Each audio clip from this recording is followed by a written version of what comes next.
أسألكم بالله استغفر الله في هذه الساعة، أنتم من يشاهدنا، لعل الله ينظر إلينا في هذه اللحظة وحنا في مجلس خير ومجلس علم والملائكة تحفنا. اللهم إنا نستغفرك ونتوب إليك. رددوا أيها الأحبة ومن يشاهدني، لا تتكبر على الله.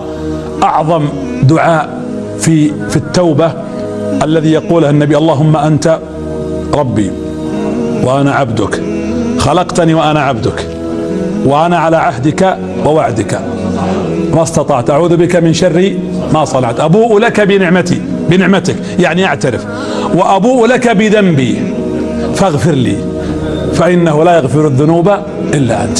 من قال هذا الدعاء في يومه ومات دخل الجنة، ومن قاله في ليلته ومات دخل الجنة.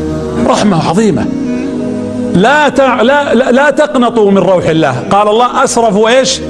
على أنفسهم. قل يا عبادي الذين أسرفوا، إسراف على أنفسهم، لا تقنطوا من رحمة الله، إن الله يغفر الذنوب جميعا إنه هو الغفور الرحيم.